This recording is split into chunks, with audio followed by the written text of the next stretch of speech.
जी करो अज जी। मैं रिकॉर्डिंग। अच्छा जी, ਅੱਜ ਅਸੀਂ ਜੀ ਮਿਰਜ਼ਾ ਸਾਹਿਬਾ ਦੀ 206 ਤੋਂ ਅਸੀਂ ਸ਼ੁਰੂ ਕਰਾਂਗੇ ਸਟੈਂਜ਼ਾ। ਤੇ ਆਲ ਸਟਾਰਟ ਵਿਦ ਇਟ। 206 ਭੈਣ ਦੀ ਜ਼ਾਰੀ। ਗਲ ਬੱਕੀ ਦੇ ਲੱਗ ਪਈ, ਰੋਵੇ ਮਿਰਜ਼ੇ ਦੀ ਭੈਣ। ਪਿਟ ਪਿਟ ਕੱਢਦੀ ਮੇਢੀਆਂ, ਡੂੰਘੇ ਕਰਦੀ ਵੈਨ। ਮਾਰੋ ਸਭ ਸਿਆਲ ਨੂੰ, ਲੱਟ ਖੀਵੇ ਦਾ ਮੈਨ। हाँ मेरा ख्याल है लुट है, लुट। ਲੁੱਟ, ਠੀਕ ਹੈ, ਲੁੱਟ ਖੀਵੇ ਦਾ ਮੈਨ ਮੈਨ। ਚूंकि ਉਹ ਡੈਥ ਹੋ ਚੁੱਕੀ ਉਹਨਾਂ ਦੀ, ਤੇ ਉਹਨਾਂ ਦੀ ਜ਼ਾਰੋ ਜ਼ਾਰੀ ਚੱਲਦੀ ਪਈ ਹੈ ਡਿਫਰੈਂਟ ਕੈਰੈਕਟਰਸ ਦੀ। ਤੇ ਇਹ ਹੁਣ ਭੈਣ ਦੀ ਅੱਜ ਗੱਲ ਹੋਏਗੀ ਜੀ ਡਾਕਟਰ ਸਾਹਿਬ। अच्छा ना हूं नाल नाल तशरीह करते जाने। ਨਹੀਂ ये ਅਸੀਂ पढ़ लीए। ਆਈ मैं ਥਿੰਕ कहना ਸਟੈਂਡ सारे पांच पांच बंद पढ़ लीए, पांच बंदे ने ਜੀ। वो सारे बंद पढ़ लें। ਜੀ फिर ਅਸੀਂ ਪੜੋ मैं ਜੀ, मीनिंग ਨੈਕਸਟ मीनिंग ਪੜੋ। ਦੇ ਬਾਅਦ ਅਸੀਂ डिस्कशन कर ਲਾਂ। ਠੀਕ ਹੈ ਜੀ, ਪੜੋ ਜੀ, ਨੈਕਸਟ ਕਿੰਨੇ ਪੜਨਾ। ਅਮਰਜੀਤ ਜੀ ਤੁਸੀਂ ਪੜੋ ਜੀ। ਹਾਂਜੀ, ਅਗਲਾ ਮੈਂ ਪੜ੍ਹ ਦਿੰਦਾ ਜੀ। 207 ਵੰਜਲ ਪਿਓ ਦੀ ਜ਼ਾਰੀ। ਗਲ ਬੱਕੀ ਦੇ ਲੱਗ ਵੰਜਲ, ਪੋਏ ਤੇ ਮਾਰੀ ਪੱਗ।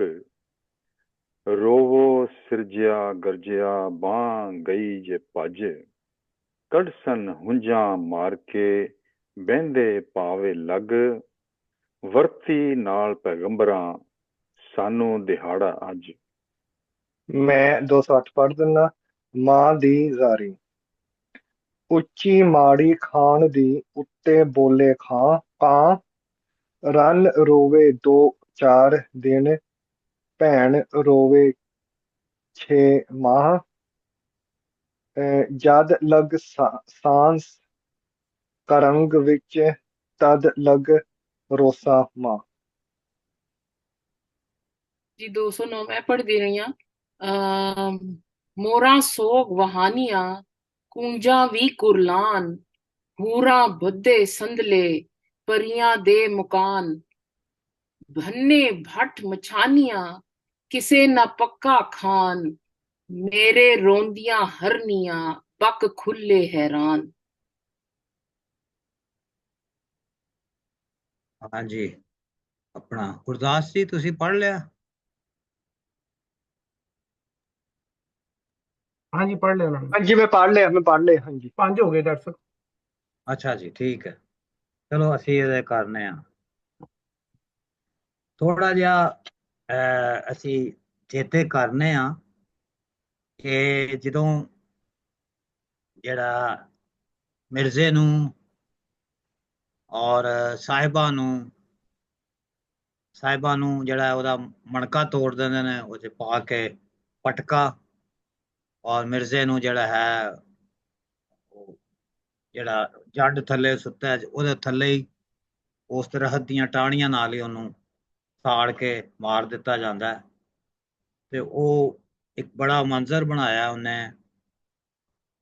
ਹਾਫਿਜ਼ ਬਰਖੁਦਾਰ ਨੇ, ਕਿ ਸਾਰੇ ਜਿਹੜੀ ਨੇਚਰ ਹੈਗੀ ਹੈ, ਸਾਰੇ ਰੁੱਖ ਪਖੇਰੂ ਔਰ ਜਨੌਰ ਜਿਹੜੇ ਨੇ ਉਹ ਵਹਿਣ ਕਰ ਰਹੇ ਨੇ, ਉਹਨਾਂ ਦੇ ਨਾਲ ਰੋ ਰਹੇ ਨੇ। ਤੇ ਅਜੀਬ ਗੱਲ ਹੈ ਕਿ ਕੋਈ ਇਨਸਾਨ ਨਹੀਂ, ਕੋਈ ਹਿਊਮਨ ਬੀਇੰਗ ਨਹੀਂ, ਬਲਕਿ ਮਿਰਜ਼ੇ ਦੀ ਘੋੜੀ ਔਰ ਕਾਂ ਜਿਹੜਾ ਨਾ ਉਹ ਉੱਡ ਕੇ ਜਾਂਦੇ ਨੇ ਔਰ ਮਿਰਜ਼ੇ ਦੇ ਟੱਬਰ ਨੂੰ ਸੁਨੇਹਾ ਦਿੰਦੇ ਨੇ। ਇਹ ਇੱਕ ਐਸਾ ਲੈਂਡਸਕੇਪ, ਜਿਹੜਾ ਵੇਸਟ ਲੈਂਡ ਦਾ ਲੈਂਡਸਕੇਪ ਬਣਾਇਆ ਉਹਨੇ ਹਾਫਿਜ਼ ਬਰਖੁਦਾਰ ਨੇ, ਕਿ ਹੈਲਪਲੈਸਨੈਸ ਦਾ ਹਾਈ ਹੈ ਔਰ ਅਜੀਬ ਜਿਹੀ ਜਿਹੜੀ ਹੈ ਜ਼ੁਲਮ ਹੋਇਆ ਹੈ, ਲੇਕਿਨ ਅਜੀਬ ਜਿਹੀ ਉਹਦੇ ਵਿੱਚ ਨਾਲ ਉਹਨੇ ਚੁੱਪ ਜਿਹੀ ਪਾਤੀ ਹੈ, ਕਿ ਜਿਵੇਂ ਕੋਈ ਗੱਲ ਕਰਨ ਵਾਲਾ ਹੈ ਹੀ ਨਹੀਂ। ਉਹ ਸਾਰਾ ਹੁਣ ਜਦੋਂ ਨੀਲੀ ਆ ਗਈ ਹੈ, ਨੀਲੀ ਨੇ ਆ ਕੇ ਦੱਸ ਦਿੱਤਾ ਹੈ ਜਿਹੜੀ ਘੋੜੀ ਸੀ ਮਿਰਜ਼ੇ ਦੀ। ਤੇ ਹੁਣ ਉਹਦੇ ਜਿਹੜੇ ਉਹਦੀ ਭੈਣ ਮਿਰਜ਼ੇ ਦੀ ਮਾਂ, ਮਿਰਜ਼ੇ ਦਾ ਪਿਓ, ਉਹ ਜਿਹੜਾ ਹੈ ਉਹ ਵਹਿਣ ਪਾ ਰਹੇ ਨੇ। ਉਹਦਾ ਹੁਣ ਨਕਸ਼ਾ ਜਿਹੜਾ ਹੈ ਇਹਨਾਂ 4-5 ਬੰਦਾਂ 'ਚ ਅਸੀਂ ਅੱਜ ਪੜ੍ਹਿਆ ਹੈ। ਗੱਲ ਬੱਕੀ ਦੇ ਲੱਗ ਪਈ ਰੋਵੇ ਮਿਰਜ਼ੇ ਦੀ ਭੈਣ। ਤੇ ਸੂਫੀ ਸਾਹਿਬ ਨੇ ਆਪਣਾ ਨੀਲੀ ਲਿਖਿਆ ਵੈਸੇ, ਤੇ ਨੀਲੀ ਦੇ ਉਹ ਵੀ ਵੈਸੇ ਠੀਕ ਹੈ, ਉਹਦੇ ਵਿੱਚ ਵੀ ਕੋਈ ਫਰਕ ਨਹੀਂ। ਬੱਕੀ ਦੇ ਲੱਗ ਕੇ, ਨੀਲੀ ਦੇ ਗੱਲ ਲੱਗ ਕੇ ਮਿਰਜ਼ੇ ਦੀ ਭੈਣ ਜਿਹੜੀ ਹੈ ਰੋ ਰਹੀ ਹੈ। ਪਿੱਟ ਪਿੱਟ ਕੱਢਦੀ ਮੈਡੀਆਂ, ਮੈਡੀਆਂ ਜਿਹੜੀਆਂ ਜਿਹੜੀਆਂ ਉਹਨੇ ਵਾਲਾਂ ਦੀਆਂ ਬਣਾਈਆਂ ਹੋਈਆਂ ਨੇ, ਛੋਟੀਆਂ ਛੋਟੀਆਂ ਗੁੱਤਾਂ, ਉਹਨਾਂ ਨੂੰ ਖੋਲ ਰਹੀ ਹੈ, ਉਹਨਾਂ ਨੂੰ ਪਿੱਟ ਰਹੀ ਹੈ। ਡੂੰਘੇ ਕਰਦੀ ਵਹਿਣ, ਮਾਰੋ ਸਭ ਸਿਆਲ ਨੂੰ, ਲੁੱਟ ਖੇਵੇ ਦਾ ਮੈਨ। ਮੇਨ ਜਿਹੜਾ ਥੱਲੇ ਲਿਖਿਆ ਹੈ, ਵੈਰ ਸਾਹਿਬ ਤੁਸੀਂ ਨਾ ਜਰਾ ਜਦੋਂ ਮਾਈਕ ਤੋਂ ਹਟ ਜਾਂਦੇ ਹੋ ਆਵਾਜ਼ ਨਹੀਂ ਆਉਂਦੀ, ਕਿਤਾਬ ਨੂੰ ਅੱਛਾ ਥੋੜਾ ਅੱਛਾ, ਸਾਹਮਣੇ ਕਰ ਲਓ। Thank you. ਮੈਨ ਮੈਨ ਜਿਹੜਾ ਥੱਲੇ ਲਿਖਿਆ ਲਫ਼ਜ਼, ਉਹਦਾ ਜਿਹੜਾ ਇਹਨਾਂ ਨੇ ਆਪਣੇ ਕੀਤਾ ਸੂਫੀ ਸਾਹਿਬ ਨੇ ਜਿਹੜਾ ਮਤਲਬ ਕੀਤਾ, ਉਹ ਮੈਨੂੰ ਜ਼ਿਆਦਾ ਬਿਹਤਰ ਲੱਗ ਰਿਹਾ ਹੈ ਕਿ ਉਹਨਾਂ ਨੇ ਕਿਹਾ ਕਿ ਇਹਨਾਂ ਨੇ ਕੀਤਾ ਇੱਕੋ ਹੀ ਪੂਰੇ ਬਾਅਦ ਚ ਇੱਕੋ ਹੀ ਲਫ਼ਜ਼ ਹੈ ਜਿਹੜਾ ਮਤਲਬ ਕਰਨ ਦੀ ਲੋੜ ਹੈ, ਚਮਕ, ਚਾਨ ਔਰ ਸਜਾਵਟ। ਲੇਕਿਨ ਸੂਫੀ ਸਾਹਿਬ ਨੇ ਇਹਦਾ ਕੀਤਾ ਸ਼ਹਿਦ ਦਾ ਛੱਤਾ ਜਿਸ ਵਿੱਚੋਂ ਸ਼ਹਿਦ ਨਿਚੋੜਿਆ ਹੋਵੇ। ਖੋਗ ਵੀ ਹੈ, ਮੋਮ ਵੀ ਹੈ, ਹਫਾਜ਼ਤੀ ਦੀਵਾਰ ਹੈ,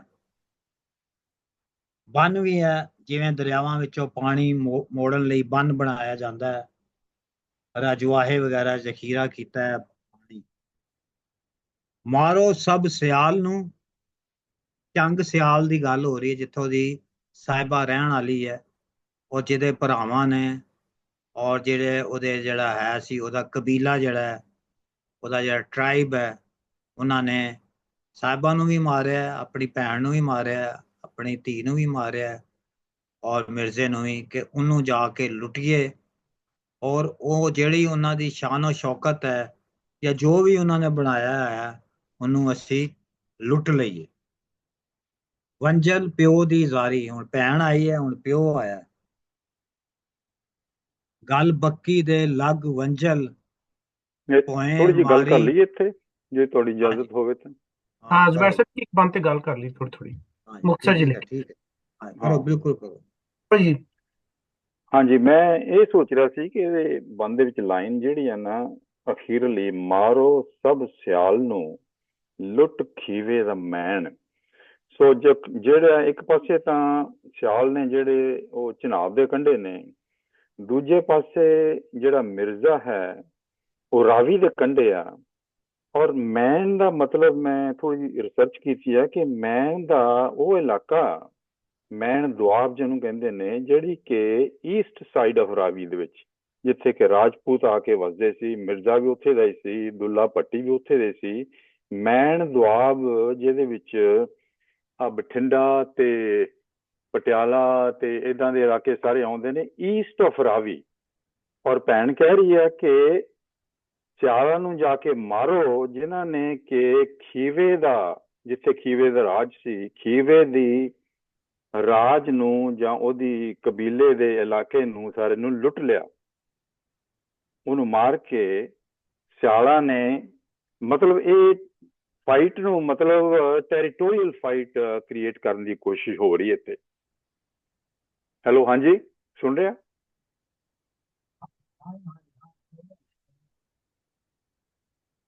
ਜੀ ਜੀ ਹਾਂਜੀ ਸੁਣਦਾ ਸੁਣ ਰਿਹਾ ਨਾ? ਅੱਛਾ, ਮੈਂ ਕਿਹਾ ਪਤਾ ਨਹੀਂ ਕੀ ਹਾਂਜੀ ਗੱਲ ਹੋਈ ਆ।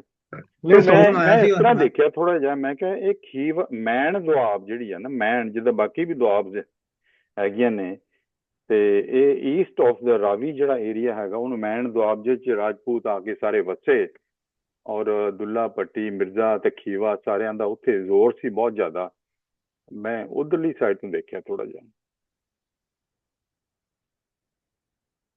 ਠੀਕ ਹੈ, ਅੱਛੀ ਹੈ ਤੁਹਾਡੀ ਜਿਹੜਾ ਤੁਸੀਂ ਵਿਚਾਰ ਕੀਤਾ ਹੈ, ਠੀਕ ਹੈ। ਹੋਰ ਕੋਈ ਆਪਣਾ ਸੈਦ ਸਾਹਿਬ ਤੁਸੀਂ ਕੋਈ ਗੱਲ ਕਰਨੀ? ਨਹੀਂ ਬਸ ਚੱਲੀ, ਕਿਉਂਕਿ ਜ਼ਾਰੋ ਜ਼ਾਰੀ ਚੱਲਦੀ ਪਈ ਨਾ ਵਾਰੀ ਵਾਰੀ। ਹਾਂ ਜੀ, ਲੇਕਿਨ ਇਹ ਅੱਛਾ ਇੱਕ ਇਨਪੁਟ ਮਿਲਿਆ ਹੈ, ਇਹ this is new input for everyone listening. ਗੱਲ ਬੱਕੀ ਦੇ ਲੱਗ ਵੰਜਲ, ਭੋਏ ਮਾਰੀ ਪੱਗ। ਭੋਏ ਪੱਗ ਮਾਰਨਾ ਜਿਹੜਾ ਬਹੁਤ ਇੱਕ ਸਟਰੋਂਗ ਜੈਸਚਰ ਹੈਗਾ, ਤੁਹਾਨੂੰ ਪਤਾ ਹੈ ਸਾਰਿਆਂ ਦੋਸਤਾਂ ਨੂੰ ਪੱਗ ਜਿਹੜਾ ਉਹ ਜਿਹੜਾ ਇੱਜ਼ਤ ਦਾ ਔਰ ਤੁਹਾਡੇ ਆਨਰ ਦਾ ਔਰ ਤੁਹਾਡਾ ਜਿਹੜਾ ਸਟੇਟਸ ਹੈ, ਹਰ ਚੀਜ਼ ਉਹਦੇ ਉੱਤੇ, ਪੱਗ ਦੇ ਉੱਤੇ ਖਲੋਤੀ ਹੈ। ਤੇ ਪੱਗ ਨੂੰ ਭੋਏ ਮਾਰਨ ਦਾ ਮਤਲਬ ਹੈ ਕਿ ਅਸੀਂ, ਸਾਡੀ ਤਾਂ ਇੱਜ਼ਤ ਹੀ ਨਹੀਂ ਰਹੀ, ਅਸੀਂ ਬੇਕਦਰ ਹੋ ਗਏ ਹਾਂ, ਅਸੀਂ ਬਿਲਕੁਲ ਰੁਲ ਗਏ ਹਾਂ।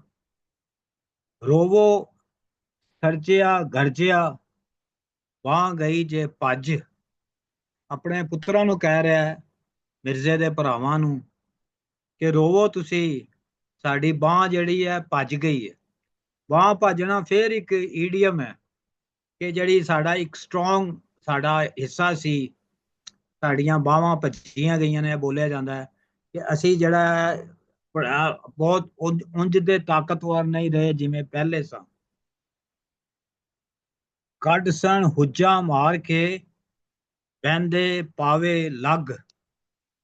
ਕੱਢ ਸਣ ਹੁੱਜਾ ਮਾਰ ਕੇ, ਹੁੱਜਾ ਮਾਰ ਜਿਹੜਾ ਹੈ ਹੱਥ ਨਾਲ ਵੀ ਕਸੁੰਨ ਮਾਰਨਾ ਵੀ ਹੁੰਦਾ ਹੈ, ਸੋਟੀ ਨਾਲ ਵੀ ਮਾਰਨਾ ਹੁੰਦਾ ਹੈ।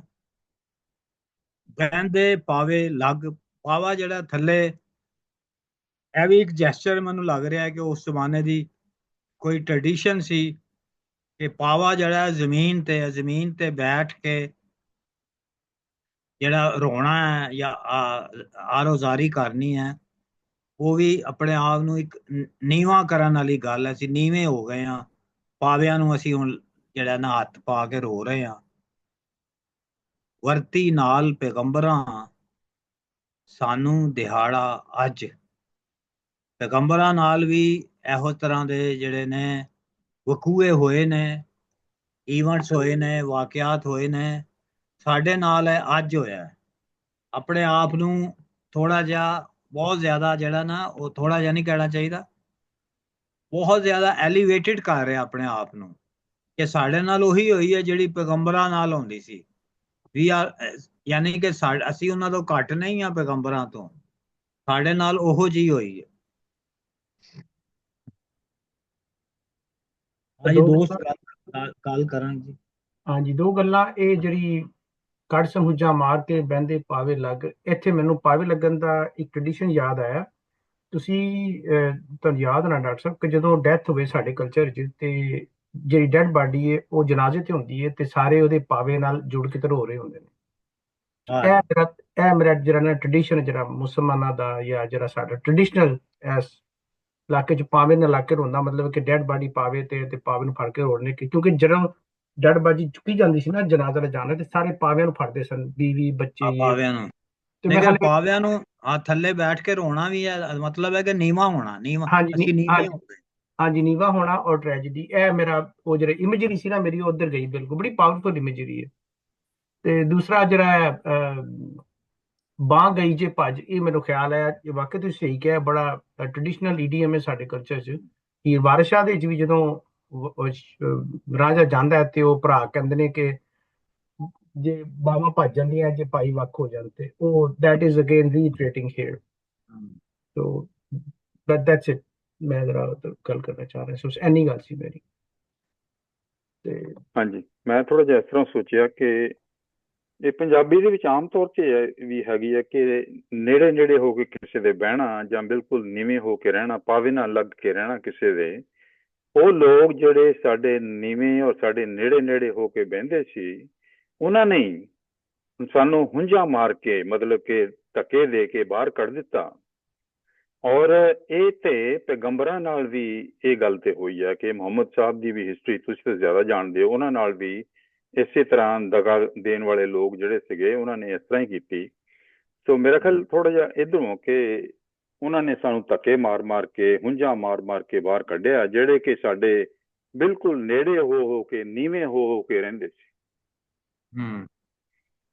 ਇਹ ਪੈਗੰਬਰਾਂ ਦੀ ਜਿਹੜੀ ਗੱਲ ਹੈ ਨਾ, ਸਿਰਫ ਹਜ਼ਰਤ ਮੁਹੰਮਦ ਸੱਲੱਲਾਹੁ ਅਲੈਹਿ ਵਸੱਲਮ ਦੀ ਗੱਲ ਨਹੀਂ, ਇਹ ਹਜ਼ਰਤ ਮੂਸਾ ਦੀ ਵੀ ਹੋ ਸਕਦੀ ਹੈ, ਹਜ਼ਰਤ ਈਸਾ ਦੀ ਵੀ ਹੋ ਸਕਦੀ ਹੈ, ਕਿਸੇ ਵੀ ਪੈਗੰਬਰ ਦੀ ਹੋ ਸਕਦੀ। ਉਹਨਾਂ ਨੇ ਸਪੈਸੀਫਿਕ ਨਹੀਂ ਕੀਤਾ, ਉਹਨਾਂ ਨੇ ਕਿਹਾ ਜੋ ਪੈਗੰਬਰਾਂ ਦੇ ਨਾਲ ਹੁੰਦੀ ਆਈ ਹੈ, ਜਿਸ ਤਰ੍ਹਾਂ ਦੀ ਵੀ ਚੱਲਦੀ ਆਈ ਹੈ। ਬਿਲਕੁਲ ਸਾਰਿਆਂ ਨੂੰ ਜਿਹੜਾ ਮੁਸ਼ਕਲ ਹਾਲਾਤ ਚੋਂ ਗੁਜ਼ਰਨਾ ਪਿਆ, ਸਾਰਿਆਂ ਪੈਗੰਬਰਾਂ ਨੂੰ, ਤੇ ਸਾਡਾ ਦਿਹਾੜਾ ਜਿਹੜਾ ਉਹ ਅੱਜ ਆਇਆ। ਜੀ, ਮਾਂ ਦੀ ਜ਼ਾਰੀ, ਉੱਚੀ ਮਾੜੀ ਖਾਨ ਦੀ, ਉੱਤੇ ਬੋਲੇ ਕਾਂ, ਰਨ ਰੋਵੇ 2-4 ਦਿਨ, ਭੈਣ ਰੋਵੇ 6 ਮਾਹ, ਜਦ ਲਗ ਸਾਂਸ ਕਰੰਗ ਵਿੱਚ, ਤਦ ਲਗ ਰੋਸਾਂ ਮਾਂ।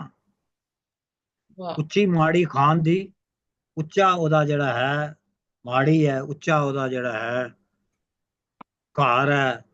ਖਾਨ ਜਿਹੜਾ, ਖਾਨ ਤੋਂ ਮੁਰਾਦ ਹੈ ਮਿਰਜ਼ੇ ਦਾ ਪਿਓ ਵੰਜਲ, ਉਹਦੇ ਉੱਤੇ ਕਾਂ ਬੋਲ ਰਿਹਾ।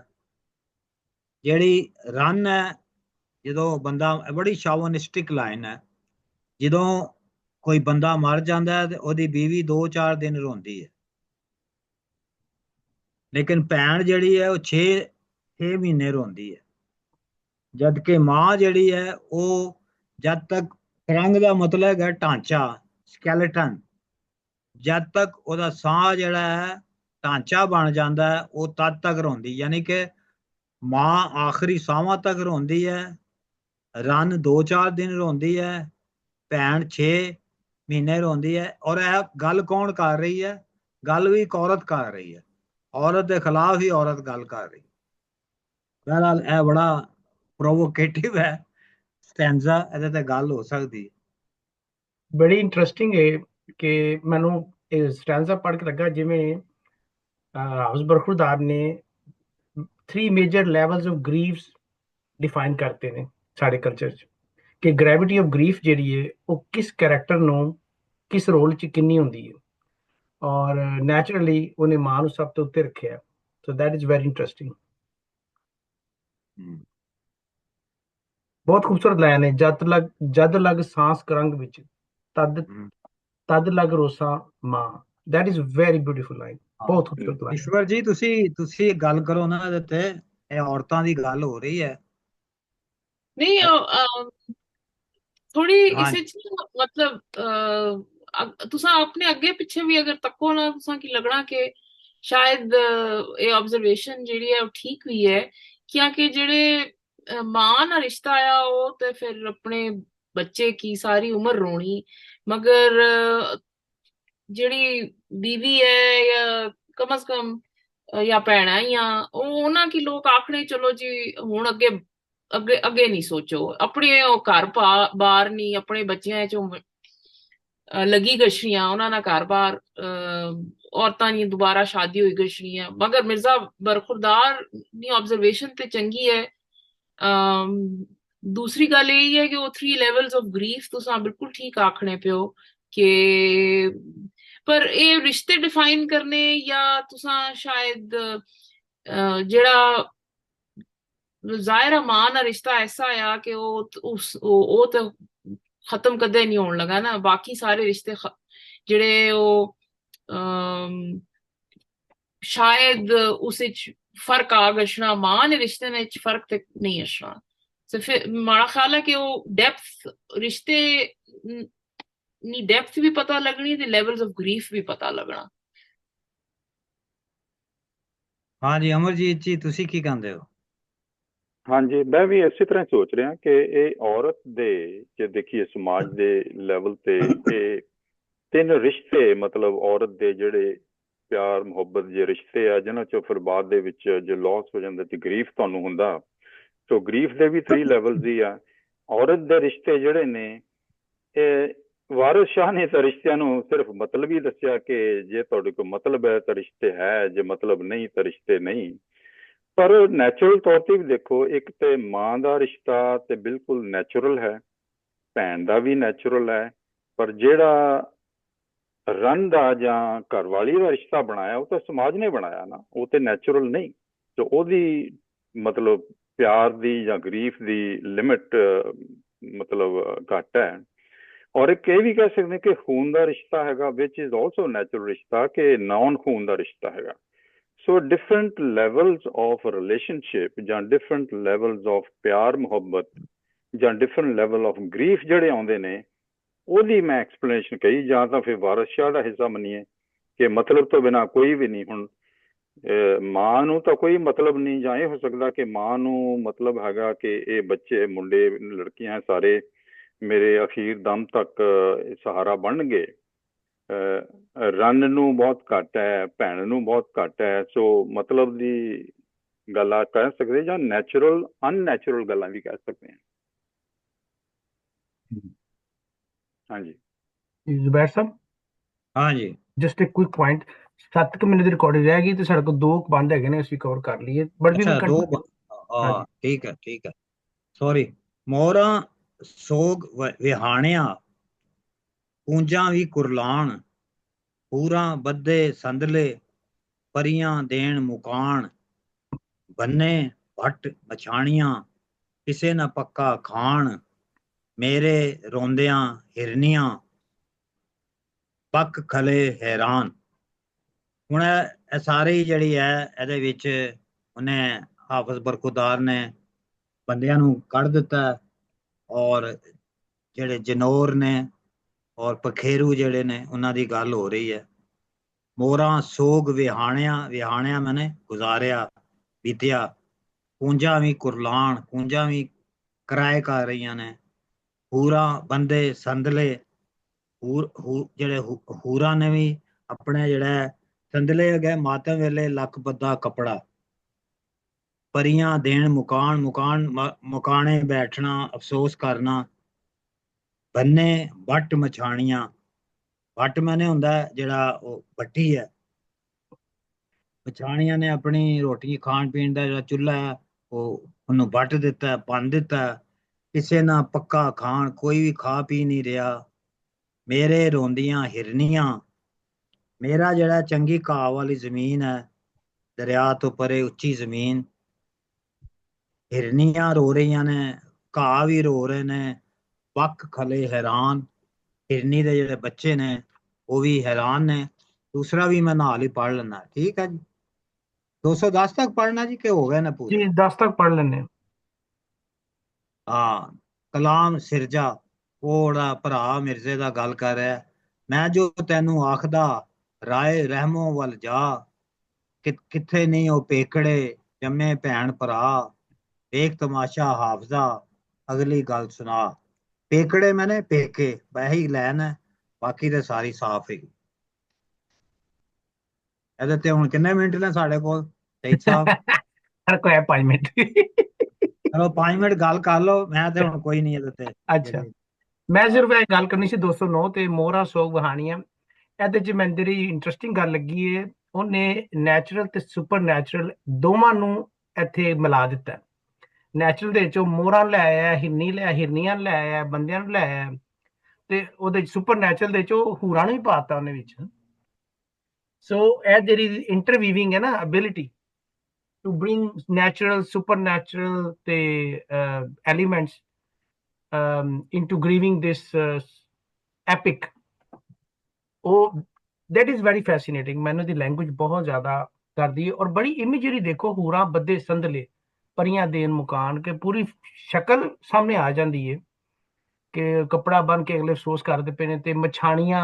ਅੱਛਾ, ਇੱਕ ਜਰਾ ਸੀ ਨਾ ਇੱਕ ਗੱਲ, ਬੰਨੇ ਭੱਟ ਮਛਾਣੀਆਂ, ਕਿਸੇ ਨਾ ਪੱਕਾ ਖਾਣ, ਇਹ ਬਿਲਕੁਲ ਮੇਰੇ ਖਿਆਲ ਇਸ਼ਾਰਾ ਉਸ ਤਰ੍ਹਾਂ ਜਿਵੇਂ ਸਾਡੇ ਕਲਚਰ ਚ ਹੈਗਾ ਜੀ, ਜਿਹਦੇ ਘਰ ਡੈਥ ਹੋ ਜਾਂਦੀ ਹੈ ਉੱਥੇ ਫਿਰ ਰੋਟੀ ਨਹੀਂ ਪੱਕਦੀ। ਤੇ ਦੈਟ ਇਜ਼ ਵੈਰੀ ਇੰਟਰਸਟਿੰਗ। ਤੇ ਆਖਰੀ line is very stunning and very shuttle, ਕਿ ਮੇਰੇ ਰੋਂਦੀਆਂ ਹਿਰਨੀਆਂ ਬੱਕ ਖਲੇ ਹੈਰਾਨ। ਤੇ ਇਹ ਜਿਹੜੀ 209 ਲਾਈਨ ਹੈ, ਅਲੱਗਾ ਮਾਂ ਦੀ ਜ਼ਾਰੀ ਦੀ ਕੰਟੀਨਿਊਏਸ਼ਨ ਹੈ, ਕਿ ਮਾਂ ਕਹਿ ਰਹੀ ਦੇਖੋ ਮੇਰੇ ਮਿਰਜ਼ੇ ਦੇ ਮਰਨ ਤੇ ਸਿਰਫ ਇਨਸਾਨ ਨਹੀਂ, ਚਰਿੰਦ ਪਰਿੰਦ ਤੇ ਸੁਪਰ ਨੈਚੁਰਲ ਜਿਹੜੇ ਹੈਗੇ ਨੇ ਸਪੀਸੀਜ਼, ਉਹ ਵੀ ਸੋ ਕਰਦੇ ਪਏ ਨੇ। So that's all I wanted to add ਜੀ। ਮਛਾਣੀਆਂ ਜਿਹੜੀਆਂ ਨੇ ਉਹ ਤੰਦੂਰ ਵਾਲੀਆਂ ਔਰਤਾਂ ਨੇ, ਹਾਂਜੀ ਰੋਟੀ ਹਾਂਜੀ ਲਾਉਣ ਵਾਲੀਆਂ, ਮਾਛੀ ਵੀ ਕਹਿੰਦਾ ਜਾਂਦਾ, ਮਛਾਣੀ ਵੀ ਜੀ। ਇਹ ਮੇਰੇ ਜਿਹੜੇ ਮੈਨੂੰ ਥੋੜਾ ਜਿਹਾ ਡਾਊਟ ਸੀ ਇਹ ਥੱਲੇ ਦਾ ਮਤਲਬ ਦੇ ਉੱਤੇ। ਇੱਥੇ ਸੂਫੀ ਸਾਹਿਬ ਨੇ ਇਹਦਾ ਮਤਲਬ ਥੋੜਾ ਜਿਹਾ ਡਿਫਰੈਂਟ ਕੀਤਾ, ਦਰਿਆ ਦੇ ਬੇਟ ਤੋਂ ਪਰੇ ਉੱਚੀ ਜ਼ਮੀਨ, ਐਸੀ ਜ਼ਮੀਨ ਜਿਸ ਵਿੱਚ ਰੇਤ ਤੇ ਮਿੱਟੀ ਦੀ ਅਜਿਹੀ ਮਿਲਾਵਟ ਹੋਵੇ ਕਿ ਚੰਗੀ ਫਸਲ ਉਗ ਸਕੇ। ਯਾਨੀ ਕਿ ਉਹ ਚੰਗੀ ਜਿਹੜੀ ਜ਼ਮੀਨ ਹੈ ਉਹ ਵੀ ਰੋ ਰਹੀ ਹੈ। ਅੱਛਾ, ਮੈਨੂੰ ਲੱਗਾ ਸੀ ਜਿਵੇਂ ਮੇਰੇ ਰੋਂਦੀਆਂ ਹਿਰਨੀਆਂ ਬੱਕ ਖਲੇ ਹੈਰਾਨ। ਹਾਂ ਨਹੀਂ, ਠੀਕ ਹੈ, ਉਹ ਜ਼ਮੀਨ ਦੀਆਂ, ਉਹ ਜ਼ਮੀਨ ਤੇ ਜਿਹੜੀਆਂ ਰਹਿਣ ਵਾਲੀਆਂ ਹਿਰਨੀਆਂ ਨੇ ਜੀ ਜੀ, ਉਹ ਵੀ ਰੋ ਰਹੀਆਂ। ਹਾਂਜੀ। ਹਾਂ, ਸਾਡੇ ਆਪਣੇ ਐਗਰੀਕਲਚਰ 'ਚ ਮਹਿਰਾ ਜ਼ਮੀਨ ਹੁੰਦੀ ਹੈ ਜਿਹੜੀ ਬੜੀ ਫਰਟਾਈਲ ਹੁੰਦੀ ਆ, ਔਰ ਇੱਕ ਬੰਜਰ ਜ਼ਮੀਨ ਹੁੰਦੀ ਹੈ ਜਿਹਦੇ 'ਚ ਕੁਝ ਨਹੀਂ ਹੁੰਦਾ। ਇਹਦਾ ਮਤਲਬ ਇਹ ਆ ਕਿ ਫਰਟਾਈਲ ਜ਼ਮੀਨ ਦੇ ਵਿੱਚ ਘਾਹ ਬੂਟੇ ਖਾਣੇ ਲਈ ਸਭ ਕੁਝ ਹਰਨੀਆਂ ਦੇ ਹੈ। ਇਨ ਸਪਾਈਟ ਆਫ ਦੈਟ ਉਹ ਰੋ ਰਹੀਆਂ ਨੇ, ਹੈਰਾਨ ਹੋ ਕੇ ਉਹ ਰੋ ਰਹੀਆਂ ਨੇ। ਉਹਨਾਂ ਨੂੰ ਖਾਣੇ ਪੀਣੇ ਦੀ ਕੋਈ ਲਾਲਸਾ ਨਹੀਂ, ਤੇ ਇਹ ਦੁੱਖ ਦੇ ਨਾਲ ਹੀ ਰੋ ਰਹੀਆਂ ਨੇ। ਠੀਕ। ਮਹਿਰਾ ਦਾ ਇਸ਼ਾਰਾ ਇਸ ਪਾਸੇ ਵੀ ਹੈਗਾ ਵੇ ਕਿ ਖਾਣ ਪੀਣ ਦਾ ਇੱਥੇ ਕੋਈ ਰੋਲਾ ਨਹੀਂ ਹੈਗਾ, ਸਭ ਕੁਝ ਹੈਗਾ ਵੇ, ਲੇਕਿਨ ਜਿੰਨੇ ਖਾਣਾ ਪੀਣਾ ਸੀ ਉਹ ਨਹੀਂ ਰਿਹਾ ਹੁਣ ਮਿਰਜ਼ਾ ਜਿਵੇਂ। ਜੀ ਨੈਕਸਟ ਕੀ ਲਾਈਨ ਸੀ ਮੈਂ ਜੋ ਤੈਨੂੰ ਆਖਦਾ। ਹਾਂ, ਇਹ ਤੇ ਸਾਫ਼ ਹੀ ਹੈ। ਇਹ ਸਰਜਾ ਕਹਿ ਰਿਹਾ ਕਿ ਮੈਂ ਤੁਹਾਨੂੰ ਕਹਿ ਰਿਹਾ ਵਾਂ ਕਿ ਤੁਸੀਂ ਰਾਹ ਰਹਿਮੋ ਵੱਲ ਜਾਓ। ਰਾ ਰਹਿਮ ਕੌਣ ਹੈ ਡਾਕਟਰ ਸਾਹਿਬ? ਕਿੱਥੇ ਨੇ ਉਹ ਪੇਕੜੇ ਜੰਮੇ ਭੈਣ ਭਰਾ? ਮੇਰਾ ਖਿਆਲ ਹੈ ਜਿਹੜਾ ਇਹਨਾਂ ਦੇ ਕਬੀਲੇ ਦਾ ਜਿਹੜਾ ਪੰਚਾਇਤ ਦਾ ਹੈੱਡ ਹੈ ਜੀ ਉਹਨੂੰ ਕਹਿ ਰਹੇ ਨੇ ਕਿ ਤੂੰ ਉਹਦੇ ਕੋਲ ਜਾ ਕੇ ਗੱਲ ਕਰੀਏ ਅਸੀਂ ਤੇ ਅੱਛਾ, ਸਾਨੂੰ ਇਨਸਾਫ ਦਿਵਾਵੇ। ਸਾਫ ਦੁਆ ਸਾਨੂੰ। ਹਾਂ, ਲੇਕਿਨ ਉਹਦੀ ਮਾਂ ਅਗਲੇ ਬੰਦ ਚ ਮੁਖਾਲਫਤ ਕਰੇਗੀ, ਅੱਗੇ ਜਾ ਕੇ ਕਲੀਅਰ ਹੋ ਜਾਏਗਾ ਕਿ ਕੌਣ ਹੈ। ਕਿੱਥੇ ਨਹੀਂ ਉਹ ਪੇਕੜੇ ਜੰਮੇ ਭੈਣ ਭਰਾ? ਉਹ ਕਿੱਥੇ ਨੇ ਸਾਡੇ ਜਿਹੜੇ ਪੇਕੇ ਜਿਹੜੇ ਨੇ, ਉਹ ਕਿੱਥੇ ਨੇ ਜਿਹੜੇ ਭੈਣ ਭਰਾ ਅਸੀਂ ਜੰਮੇ ਸੀ? ਦੇਖ ਤਮਾਸ਼ਾ ਹਾਫਜ਼ਾ, ਅਗਲੀ ਗੱਲ ਸੁਣਾਓ। ਇਹ ਆਖਰੀ ਲਾਈਨ ਜਿਹੜੀ ਹੈ ਬੜੀ ਰਿਪੀਟੇਟਿਵ ਹੈ ਤੇ ਬੜੀ ਟਿਪੀਕਲ ਹੈ, ਜਿਵੇਂ ਸਟੈਂਪ ਨਹੀਂ ਹੁੰਦੀ ਉਹਦੀ, ਮੇਰੇ ਆਪ ਇਹਦੀ ਹਾਫਿਜ਼ ਬਰਖੁਦਾਰ ਦੀ ਵੇਖ ਤਮਾਸ਼ਾ ਹਾਫਜ਼ਾ। ਅੱਛਾ, ਬਾਰ-ਬਾਰ ਉਹ ਇਹ ਲਫ਼ਜ਼ ਯੂਜ਼ ਕਰਦਾ ਹੈ ਤਮਾਸ਼ਾ। ਮੈਂ ਇੱਕ ਗੱਲ ਕਰਨਾ ਚਾਹਣਾ, ਜਿਵੇਂ ਜ਼ਿੰਦਗੀ ਨੂੰ ਤਮਾਸ਼ਾ ਕਹਿ ਰਿਹਾ ਕਿ it's a stage and we are all an actors like Shakespeare says. ਕਿਉਂ ਡਾਕਟਰ ਸਾਹਿਬ, ਤੁਸੀਂ ਤੇ ਬੜਾ ਲਿਟਰੇਚਰ ਪੜਾਇਆ ਹੈ, ਸ਼ੇਕਸਪੀਅਰ ਪੜਾਇਆ ਹੈ, ਉਹਦੇ ਮੇਰਾ ਇਸ਼ਾਰਾ ਜਾਂਦਾ ਬਾਰ-ਬਾਰ ਜਦੋਂ ਤਮਾਸ਼ਾ ਕਹਿੰਦਾ ਨਾ ਇਹਨੂੰ, ਵੇਖ ਤਮਾਸ਼ਾ ਹਾਫਜ਼ਾ।